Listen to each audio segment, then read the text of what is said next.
Okay, today on the Freedom Pack podcast, I am joined by Russell Foster, Director of the Sleep and Circadian Neuroscience Institute and Head of Nuffield Laboratory of Ophthalmology at the University of Oxford. Russell, thank you so much for joining me today and talking about this brand new book. Really delighted to join you. Yeah, it's fantastic. Okay, so as I mentioned, Lifetime, your new book, The New Science of the Body Clock and How It Can Revolutionize Your Sleep and Health. So I thought we'd kick this off with something right at the start of the book.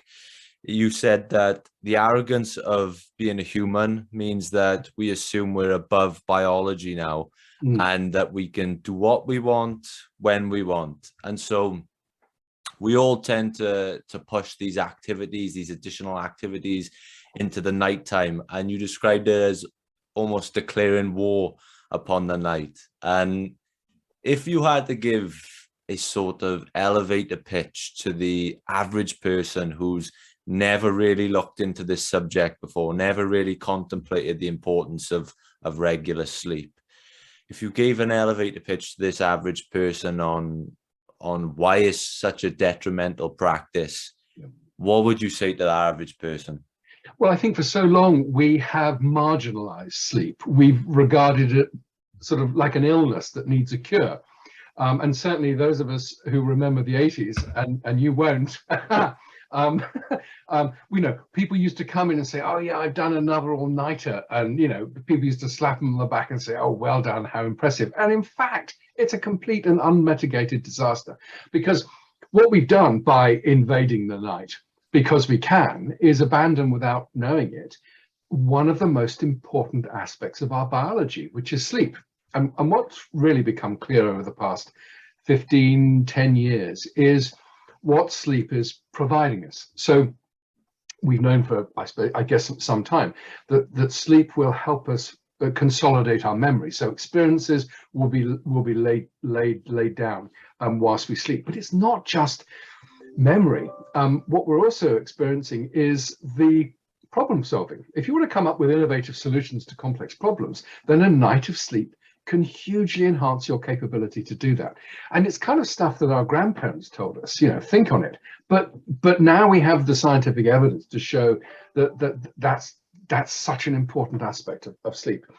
We also know that toxins such as beta amyloid, which has been associated with the development of Alzheimer's disease, is actually cleared and processed and packaged up and got rid of whilst we sleep, which may help explain why really bad sleep, as in a shift worker or in the business community during the middle years, predisposes to dementia and Alzheimer's in later years. I mean, it's not for everybody. It's going to be those who are vulnerable, but it's certainly now being thought of as a significant risk factor.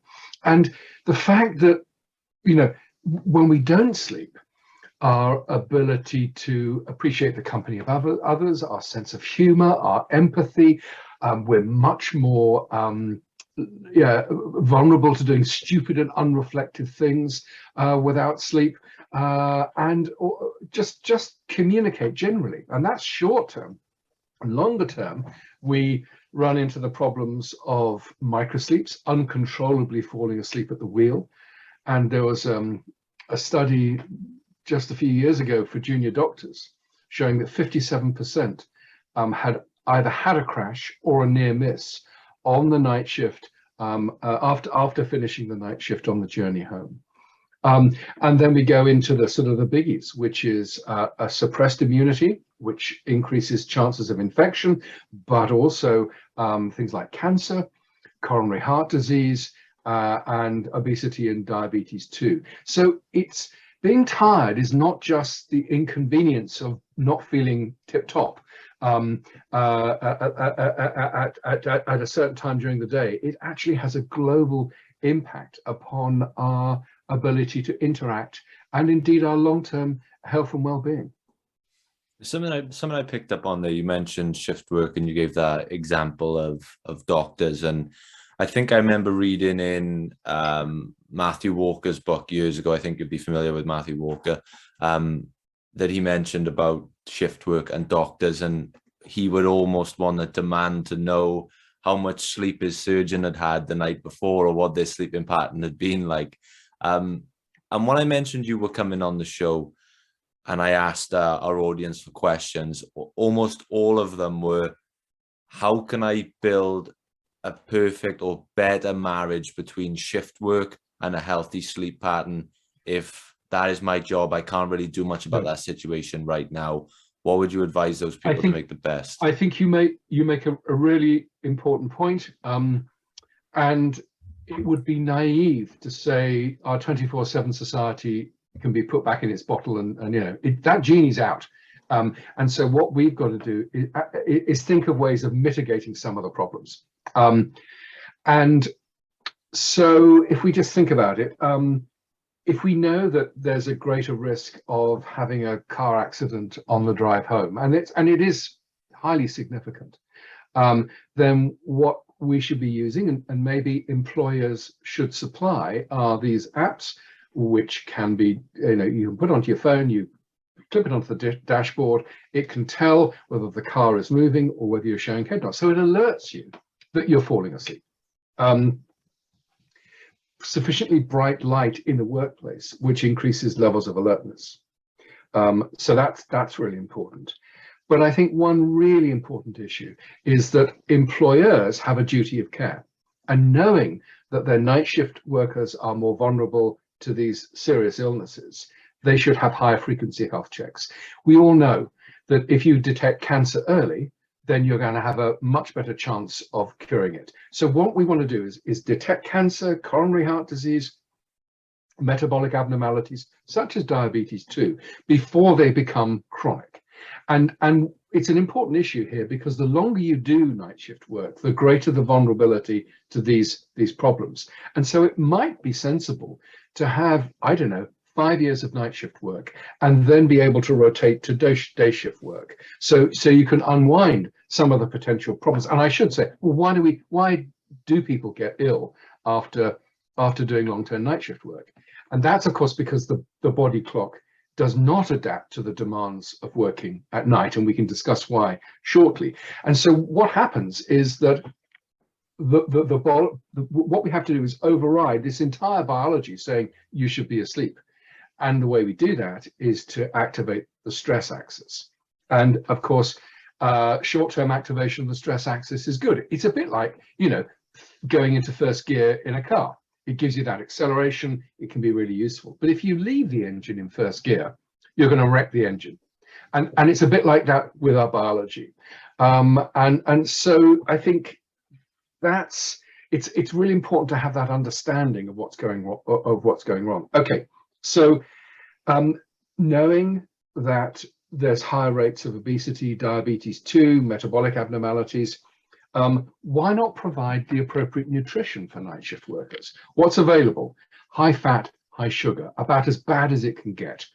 So you know, what employers should be doing is providing or making the option available of protein-rich, easy to digest foods. I think there's often a complete failure to appreciate the consequences of night shift work, not only on the individual, but also the broader family unit. And so providing the appropriate education so that people know what's going on. And you know, the divorce rate, for example, in some sectors of night shift work is 6 times greater than day shift workers. So it's not just for the individual, but it's for the broader family. You know, why is your partner turned into this kind of monster without a sense of humor, without empathy, with irritability, increased anger, the failure to appreciate consequences of actions? It's not because they've turned into a monster. It's one of the consequences of doing night shift work. And you know, and couples need to sort of kind of appreciate this. The other thing I think is there's variable ability to cope with night shift work. And so there's, you know, across society, morning types, intermediate types, and evening types, sort of larks and owls.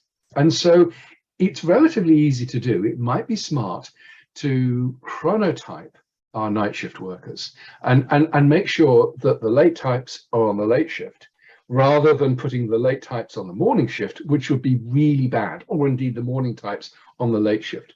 So for obvious reasons, for economic reasons, and we live in a 24/7 society, we're not going to get rid of it. What we can do is mitigate some of the problems. And I think it's very important for both the employer, but also the employee to think about ways in which they can mitigate. And as I say, the employer has a duty of care. So I would expect all industries, all employers should think about what they could do to make the situation better. There's no one standard shift work pattern that works across the spectrum. And that doesn't work. I mean, it's whether you do rotating, advancing, delaying, it works for some better than others, and we're all very different. So that is not the answer. I think it's to appreciate there's going to be problems and how can we mitigate those problems. But I think my feeling would be, okay, do it for a few years. And if you possibly can, cycle out of it and then maybe cycle back in later on. And with this round the clock society you talk about, we've almost come to see sleep as a luxury. I think over the years in all my jobs, there seems to be this sort of pride that people take in how little they can function, how well they can function on little sleep. Like I'll go into the office in the morning and someone will say, oh, I only had 5 hours last night. And someone will, but oh, you're lucky, I had 4 hours. And I'm that type of person. I can function off 5 hours. But I remember reading something before that said if you took the amount of people in the world that can function perfectly off less than 7 hours sleep and round it to a whole number, it would probably be 0. So yeah, but I mean, there's a couple of really interesting points there. First is that there's immense variation in both the amount of sleep, the duration of sleep that people need, and the timing of their sleep. You know, we've already touched on larks and owls, but also some people can genuinely get away with 6 hours, and some people need 10 or maybe even 11. And the key thing is to work out what's your sleep pattern, and then defend those behaviors. And so how do you know if you're getting enough sleep? Well, do you feel able to function optimally during the day? I mean, that's the basic one. But if you need an alarm clock to get you out of bed in the morning, or somebody else to wake you up, if you oversleep extensively on free days like weekends, or something like that, or particularly on holidays, if you take a long time to wake up, you're feeling groggy for a long time, if you're feeling sleepy, irritable, and fatigued when awake, that tells you you're not getting enough sleep. If you crave a nap during the day, if you're craving caffeinated drinks or high sugar drinks, and friends and family comment, or colleagues, you seem a bit more irritable, or you're not so empathetic as you used to be. This is all telling you you're not getting enough sleep. And the key thing, because we are so different, we need to work out for ourselves what's the best plan. Part of the reason for writing Lifetime was I think we've got a greater awareness of sleep, and then what's happened is that people are now terrified about sleep and not getting enough sleep, and some of the advice can be rather unhelpful. So saying you must get 8 hours is not true. It's true, it's an average, and so it's fine for some, but not all. And in the same way that people have said you must get an uninterrupted 8 hours. Well, that's absolutely not the case. It seems that the natural sleeping pattern of humans is not a single block of sleep. It's called polyphasic or biphasic, which means there's a going into sleep, you go to sleep, you wake up, you go back to sleep, you wake up, you go back to sleep. And that's what you see in societies without electric light. It's what you see with people if given enough time to sleep in the lab. And there's a wonderful chap called Roger Eckert who has looked at historical records, and the conversation littered throughout pre-industrial writings has been, I had a wonderful first sleep. Clinicians are talking about when to have sex, and there's a wonderful French doctor who basically said, oh, have sex after your first sleep when you'll be more rested and do it better. I mean, it sort of populated literature, and we've forgotten that. We now think if we wake up in the middle of the night, that's the end of it. I'm going to start doing my emails. I'm going to, you know, do have a cup of coffee. And in fact, if we stay relaxed and calm, we will go back to sleep again. And I think the point is that sleep is such a variable, dynamic biology. I mean, I was talking to somebody else just this morning and saying, you know, I had a terrible night's sleep on Saturday for reasons I have no idea. It was a lovely day, great fun, you know, all the rest of it, but didn't sleep very well. Last night, slept great. So it's going to be variable, and it will change from day to day. And the key thing is that most people don't have a sleep problem. They invariably have an anxiety problem, which either prevents them getting to sleep, and if they wake up, they just think of all the horrors, that, you know, and then they can't get back to sleep again. And so relaxation techniques can be as important as good sleep hygiene, I think. Sorry, I prattled on quite a long time. No, I love it. I love it. And one of the things you said there about people who learn the consequences of bad sleep then become anxious and find it harder to sleep. That's really interesting, because that was one of the main criticisms of Why We Sleep by Matthew Walker, that it scared everyone straight, but almost to a detrimental point where they were now just so worried about their bad sleep that it had a knock-on effect. So yes. I'd like to well, it's an amusing story on that one. Somebody came up to me just pre-lockdown and they said, I don't get 8 hours of sleep. Am I going to die? And I said, yes, you will die, but it may have nothing to do with the fact that you're not getting 8 hours of sleep. And I think Matt's book was great because it raised the knowledge, you know, about the importance of sleep. And I think that's very important. But what we now need to do is take the terror out of sleep. And the point of Lifetime is that it really does, you know, so one shoe size does not fit all. Work it out for yourself, and there's loads of stuff that you can do, and not to get anxious about sleep, but embrace it and love it as an important part of our behavior. Yeah, but sorry, I cut you off. No, I was just perfect. That was my point. I was thinking, let's get practical with it. So if you had, maybe, do you have any sort of golden rules that the average person should be aware of in their relationship between, their relationship with sleep, in terms of maybe their bedroom setting, maybe their relationship with artificial light before bed? What are some of your sort of go-to rules? I think this is so important, and I think we can divide tricks and techniques into 4 sections. What could we do during the day? What should we do immediately before bed? What can we do actually in the bedroom? And what we do when we crawled into bed. And the first thing is, during the day, is get morning light. Morning light, for 90% of us, is what will set the body clock to the light-dark cycle and make the sleep-wake cycle stable. And I mean light outside. The clock is relatively insensitive to sleep. The clock is relatively insensitive to light. So we need the sorts of levels that we get outside. Most of us live in dim, dark caves, and I think that's a problem. So get outside, get the light. And in the winter, get a light box.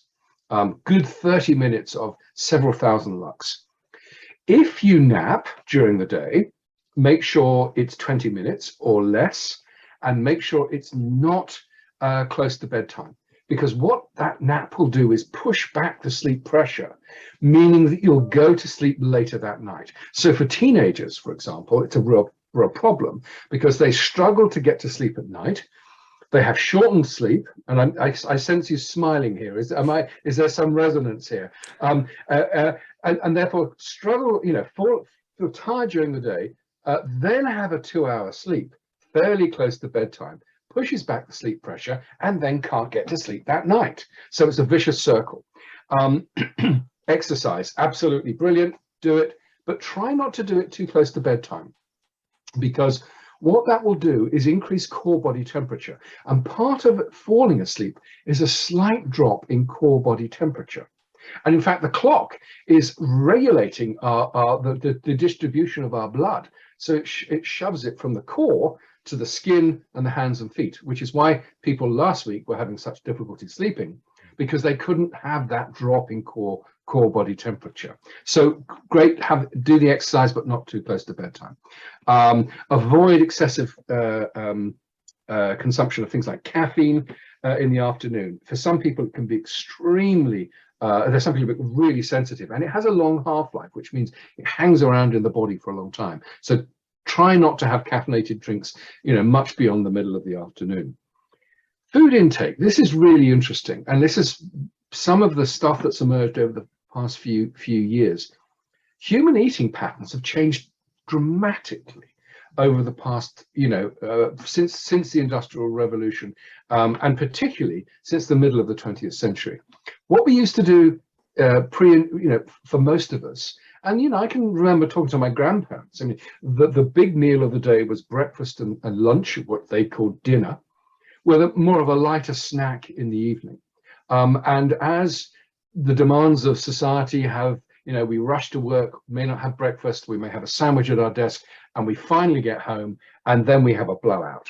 And of course, the great problem with that is that food that we consume during the first part of the day is more likely to be burnt up and used, whereas if we have it before we go to bed, it's going to be turned to fat. And if you have a higher BMI, you're going to increase chances of things like obstructive sleep apnea, which is where actually the musculature of the throat collapses when you're asleep. You can't breathe.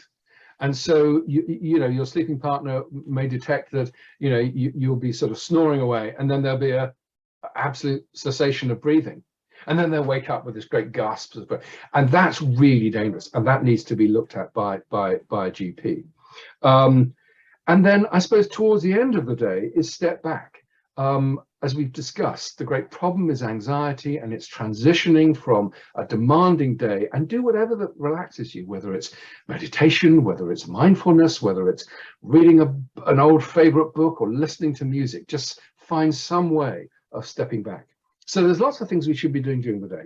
Before bed, reduce the levels of light by approximately 30 minutes. Now, this is important because increased light increases alertness, and that will delay sleep onset. But there's a lot of nonsense about digital devices. So looking at a Kindle, looking at an iPhone, the amount of light you get from these devices, or indeed a computer screen, is very low. And it's not going to have a big effect upon the body clock. It will if it's bright enough and for long enough, but for most cases, it won't. I mean, a study looked at Kindle use, highest intensity of a Kindle, 4 hours on 5 consecutive nights, and it delayed sleep onset by 10 minutes. And it was just statistically significant. So, it's more of the alerting effect that these devices have rather than the light. And so that's important. Try not to use prescription sedatives. The Z drugs, for example, they are what they say. They are sedatives. They don't provide a biological mimic for sleep. And in fact, your general practitioner will always advise short-term use, fine, but not long-term use. Same for alcohol. Many people sedate themselves with alcohol to try and get asleep, but it isn't proper sleep. So be careful not to use those sorts of sedatives and to be dependent upon them to get off to sleep. Now, one of the problems is that just before we go to bed, it's perhaps the only time that couples get to talk to their partner because of the busy stuff going on during the day. So my advice would be, don't talk about stressful subjects. So I banned any discussion of family finances before we go to sleep. It's just way too stressful. So, try and find a time for those stressful topics, which you need to do, but don't make it just before you go to bed. So the bedroom itself, we talked about temperature, 18 to 22 degrees max for that drop in core body temperature. Quiet. If it isn't, then use white noise of some sort. Dark, particularly the street light coming in, which can increase alertness and wake you up. Very difficult because the bedroom is often the office these days because of COVID and working from home, but try to separate the sleeping space as much as you can from the workspace, because as we said, it's just another way of generating anxiety. Don't clock watch. Many people have one of those illuminated clocks by the bed. Wake up in the middle of the night, and then you glance and think, oh, crikey, I've only got 2 hours before the alarm goes off. It doesn't matter. So cover the face. It's when the alarm goes off that's the key thing, not that it's 2 hours before the alarm goes off. And very, very strong advice here, which is don't take these digital and electronic sleep apps too seriously. None of them are supported by any of the sleep academies. None of them are approved as clinical devices. They can give you a pretty good measure of roughly when you went to sleep and roughly when you woke up and how many times you woke up in the middle of the night. But when they start saying, oh, you've had lots of slow wave sleep or REM sleep, it's essentially meaningless. We don't even really know what REM sleep and slow wave sleep are for, let alone, trying to impart some wonderful sort of advice about them. So, you know if you've had a good night's sleep or not. And many people get these things and then they just throw them away after a few months, realizing they're just completely useless. In bed, keep a routine, both free days and work days. Also, we're kind of cheap in this regard. 30% of our time will be spent in bed. We don't really take much attention. We kind of go for the cheapest pillows and mattresses and all. But I think it's really important to go to the shops.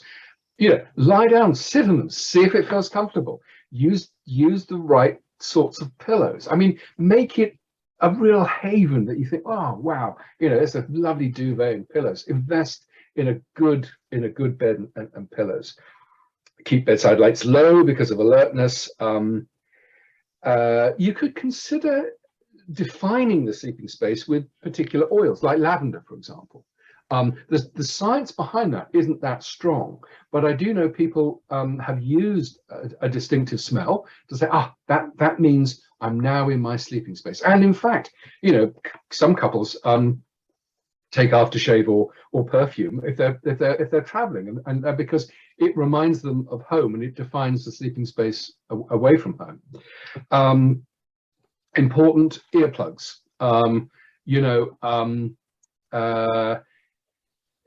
If your partner snores and you can't stand earplugs, then find an alternative sleeping space. Now, to many, that's an absolute horror, because if you sleep separately, it seems to in some way define the nature of your relationship. It doesn't. It just means you'll both get better sleep, you'll both be more empathetic, have a better sense of humor, and enjoy the time you've got together during the day better. So don't worry about it. And as we've said, if you wake up, stay calm. It's not necessarily the end of sleep. You may want to leave the bed, go read somewhere quietly or do something, but it's, don't worry about waking up in the night. And that's very true, particularly at the older we get. So as you see, there's lots of ways of tweaking and enhancing our sleep and what works for each of us as individuals. Yeah, I love this. This is amazing. I really appreciate this sort of practicality. Is my favorite thing on a podcast, is when people can take things away. And you mentioned that what surprised me is actually the Kindle example you gave, the phones, yeah, and how much we read into those. Do you take any stock? Because I've heard this be debated a lot between these anti-blue light glasses that people wear. Is there any stock or benefit in those type of tactics, or are they almost just a sort of placebo effect? I think it's a placebo effect. I think the data behind them is minimal or absent completely. And in fact, I think they can be counterproductive. So I spoke to, not regarding the glasses, but I spoke to a teenager about these apps which switch your computer screen from blue to red. So this lad said to me, I said, are you using computer stuff? And he said, yeah, but don't give me all that. I know, it's fine, because I've got a device which switches from blue light to red light. So, I'm okay. And I said, well, the evidence that they actually do anything is minimal. And by the way, what time do you think you're getting to sleep? He said, between 2 a.m. and 3 a.m.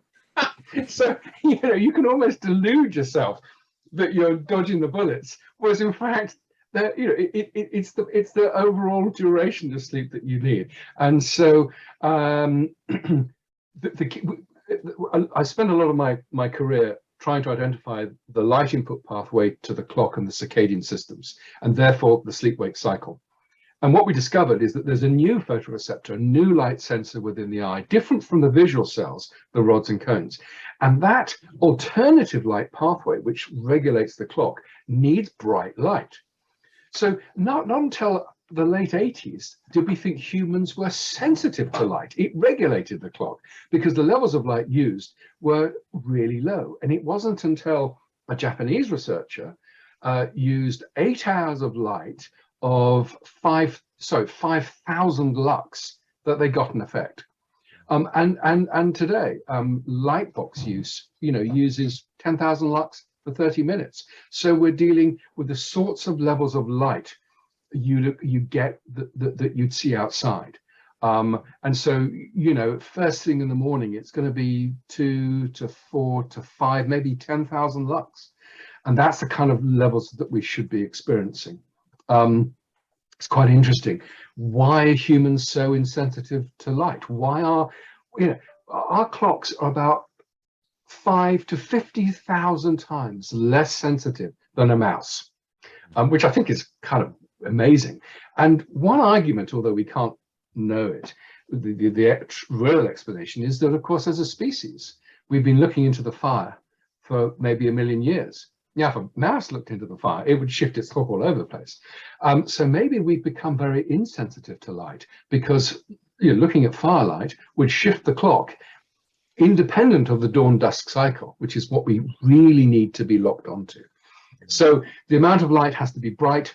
And the other thing is, we're the people that defined it was blue light in the first place that was maximally sensitive. But the key thing people forget is it's a bell-shaped response. So it's maximally sensitive in the blue part, but it absorbs either side. So if it's bright enough, it doesn't matter what the wavelength or the color of light is. So yeah, I get a bit, you probably sense a little bit irritated that some really good science by us and others is kind of told in a half-assed way and can be rather misleading. So yeah, light, incredibly important, but it's not the major factor that's going to disrupt our circadian rhythms and our sleep-wake cycle under normal circumstances, and particularly, okay, dim morning, evening light, but if you get bright, natural light the next day, it's going to correct any wobble that mild perturbation might have provided. Yeah, I have there's a friend of mine who I've been for a long time now trying to pass on advice that I pick up from listening to maybe like Andrew Huberman or someone who really drills into the idea of that 30 minutes of sunlight in the morning, as you say. Yeah. But this friend of mine seems to want to rather go down the route of trying to supplement melatonin and CBD oil, and it's almost as if I think now we live in this world where rather than doing the work, everyone wants to look for that magic pill that'll just do the work for them. You've summarized it brilliantly. Absolutely. Yeah. And what you mentioned melatonin. And so you've opened a little Pandora's box for me in that regard, because melatonin is often called the sleep hormone. Yeah. And it is absolutely not a sleep hormone. It's a biological marker of the dark. So it rises in anticipation of dark, and then it drops in anticipation of morning. Incidentally, it's as the seasons expand and contract, as the night length increases during the winter, the melatonin profile follows it. And for seasonally breeding animals like deer and sheep, it's the increased night length, which is mirrored by an increased pattern of melatonin release, that triggers reproduction. So, it triggers the rut. You've got mating. The young are developing over the winter months, are born in the spring, and when there's plenty of grass for sustaining milk production in the mum, or indeed weaning. And so that's what we know melatonin does. It probably doesn't do that in humans. And the best data we have on melatonin, if you take melatonin before you go to bed, it can reduce the time it takes to get to sleep by 30 minutes. Now, that's the best study. Many studies have shown no effect whatsoever. So you can think of melatonin as being a mild modulator of sleep. And, you know, people say, oh, well, if you get up in the middle of the night, you turn on the lights, you're going to suppress melatonin, which means you're not going to get better sleep. This is nonsense, absolute nonsense, because alertness levels change before there's any change in melatonin. So yeah, again, a lot of hooey about melatonin. It's important, you know, but it's not a big thing in terms of our sleep. I mean, there are, sorry, I'm going off on this, but you know, there are people, for example, on beta blockers with very low levels of melatonin. Their sleep is barely affected. There are people who are quadriplegics, who have no melatonin at all because their sympathetic regulation of the pineal gland and melatonin release is gone. They have poor sleep, but it's no worse than paraplegics who have a perfectly normal pattern of melatonin. So yeah, we need to not think of it as a sleep hormone, but a mild modulator of sleep-wake patterns. As we start to wind down now, we have about 10 minutes left. I'd love to jump into some other topics. The one thing you mentioned in your book, I think it was in the section on dreams, and you were talking about this myth that I think a lot of us are told that dreams are almost a 1 second flash when we wake up. I wonder, is there any science or research in the relationship between, or do dreams have a relationship with our sleep and the quality of our sleep, or is that just a separate thing altogether? It's complicated. The problem about dreams is that there's no objective way to study them. They are, by definition, you know, we sort of kind of make some record of our dreams. Therefore, as a topic, I kind of run away because I've got nothing I could measure objectively. So let's just unpack it a bit. So of course, the sleep-wake cycle involves non-REM sleep. So we go down through stages from wake into stage 3 non-REM deep sleep, where we have probably memory consolidation, maybe, and then we go up through the stages into REM sleep, rapid eye movement sleep, where the eyes are moving, but we're paralyzed essentially from the neck down. And it's during REM sleep that we have our most complicated and vivid dreams. Now, what do they do? Well, the consensus I think at the moment would be is that when we're in REM sleep, we're probably trying to process our emotional responses. Very interesting study looked at dream content in New York after the Twin Towers were destroyed by terrorist action. And it wasn't, despite the fact that the news would show endless images of planes going into towers, that wasn't the dream content at all. It was being overwhelmed by a tsunami, being mugged in the street. And so anxiety dreams went up, but it wasn't a recapitulation of the event itself. And so it's thought that the brain is trying to make sense of its emotional experiences and trying to resolve them. Now, that's hand waving, and it's kind of a consensus view, and it sort of makes sense, but we don't have really good studies. I mean, I'm comfortable by saying I think it's likely that REM sleep and dreams are associated with trying to resolve emotional issues. But beyond that, I'm not sure that we can say much. I wish we could. Well, just a couple of quick questions to you before we leave. Obviously, your books have undoubtedly had a massive impact on so many people, but I'd love to turn the question on you. Are there any books that have had a massive impact on Russell Foster's life? Oh, crikey, yes. Well, actually, I'm so thrilled that Lifetime has been well received. I mean, I'm getting so much positive feedback because it's exactly what I wanted. I mean, one of the things. Sorry, I will answer your question. No, but I just wanted to sort of say what was so fascinating is that there are something like 921 references. And I thought Penguin were going to kick back and say, look, this is a popular book. You know, what's all this about?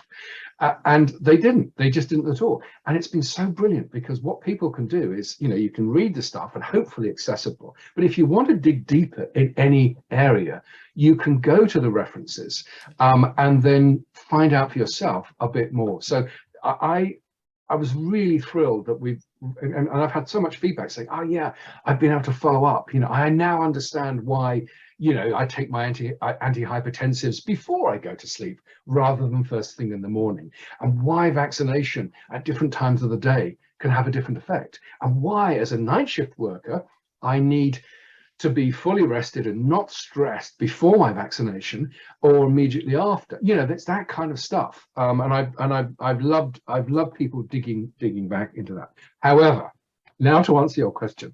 So when I was an undergraduate at the University of Bristol studying zoology, I just loved this book called J.Z. Young's Life of the Vertebrates.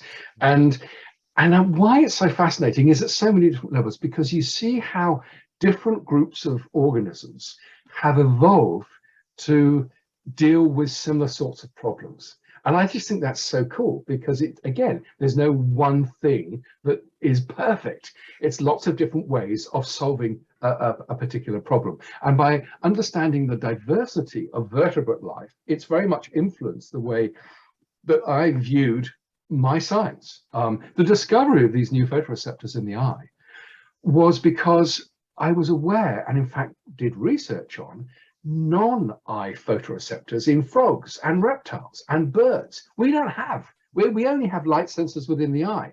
But the idea of saying, well, maybe we have a weird receptor in the eye wasn't such a crazy leap for me, because I knew other groups of vertebrates did light detection in a different way. And I suppose it was this wonderful, it's an old book, but I think it just lays out the diversity of life.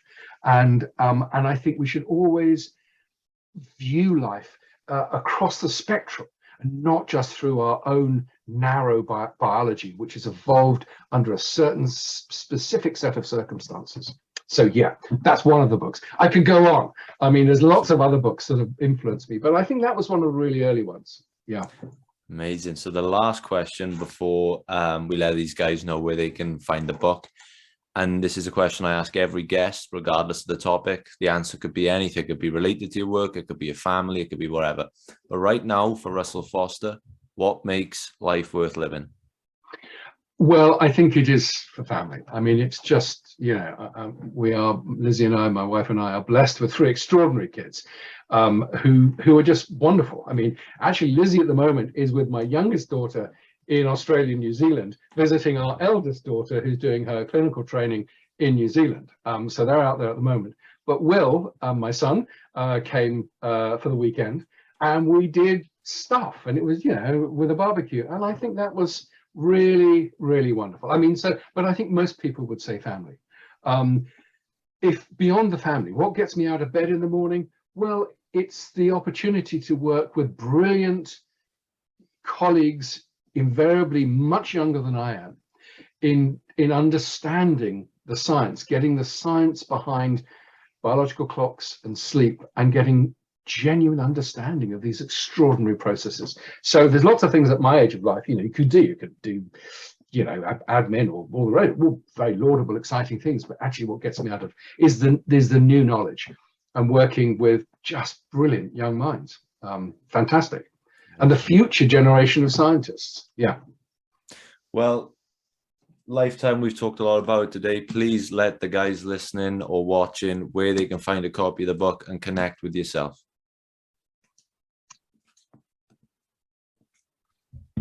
Where can we visit? Is there a website? Can we follow you on social media? Oh, sorry, that was yeah. Oh, yeah. I mean, yes, you can get Lifetime from, you know, bookshops and of course online. And just, you know, I'm probably shooting myself in the foot, but look for the best deal.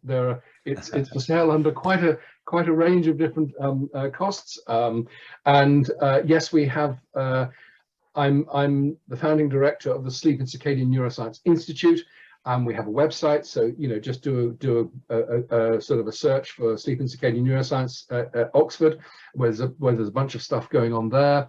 And of course, so many papers now are open access, so you can follow the science firsthand for yourselves. So yeah, and of course, if all else fails, drop me an email. Amazing. Well, thank you so much for your time today. It's been an absolute pleasure. I've thoroughly enjoyed the conversation. I'm glad we could make this happen, and hopefully we get to do this again someday. I hope we can. It's been an absolute delight. Yeah, thank you very much for the opportunity.